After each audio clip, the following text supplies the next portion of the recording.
नमस्कार मंडळी, स्वागत आहे तुमचं आपल्या एका ॲडव्हेंचर व्हिडिओमध्ये. तर आपण आज निघालो आहोत सह्याद्रीच्या कुशीत वसलेल्या भव्य आणि ऐतिहासिक किल्ल्यावर, तो म्हणजे विसापूर किल्ला. घाटाचे रस्ते आणि निसर्गाचा आनंद घेत आम्ही पोहोचलो गडाच्या पायथ्याशी. गडाच्या पायथ्याशी असलेल्या हॉटेलमध्ये थोडा नाश्ता करून गडाची चढाई सुरू केली. पावसाळ्यात हिरव्याने नटलेला हा किल्ला आणि आजूबाजूचं धुकं खरंच मन मोहून टाकणार आहे.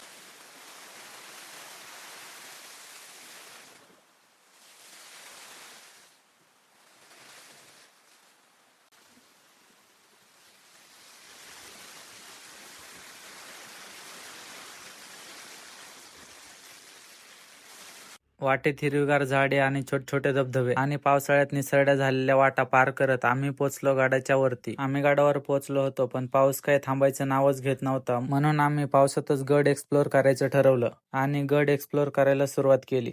तर मित्रांनो, विसापूर किल्ल्याची उंची समुद्र सपाटीपासून 1084 मीटर एवढी आहे. तर हा किल्ला 1713 ते 1720 या काळात पहिले पेशवे बाजीराव विश्वनाथ यांनी बांधला आहे. लोहगड आणि विसापूर हे दोन्ही किल्ले एकाच पठारावर असून इतिहासात या परिसराला महत्वाचं स्थान होतं. गडावर असणाऱ्या वास्तूंना बघत आणि निसर्गाचा आनंद घेत आम्ही पोचलो गडावर असणाऱ्या महादेव मंदिरापाशी. महादेवाचे दर्शन करून आम्ही निघालो पुढच्या दिशेने.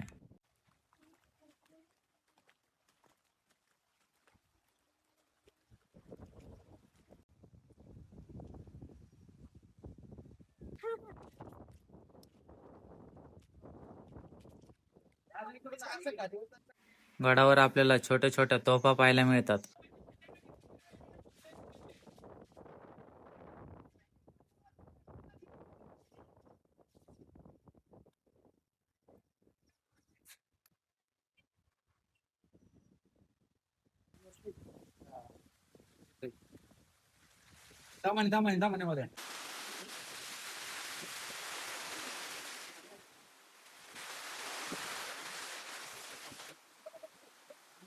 इथून दिसणारा सह्याद्रीचा नजारा म्हणजे डोळ्याचं पारणं फेडणारा अनुभव होय. भव्य तटबंदी, पाण्याचे टाके, जुने अवशेष आणि किल्ल्यावरचे ऐतिहासिक वास्तू पाहताना आपण अक्षरशः इतिहासाच्या काळात गेल्यासारखं वाटतं.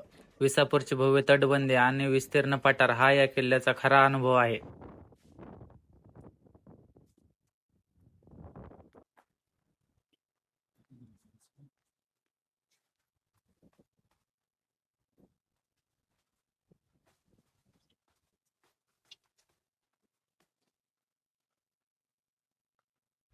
तर मित्रांनो, आपल्याला किल्ल्यावर महादेवाचे मंदिर, हनुमंतरायाची मूर्ती आणि गडावर असलेले राजवाडा हा पाहायला मिळतो.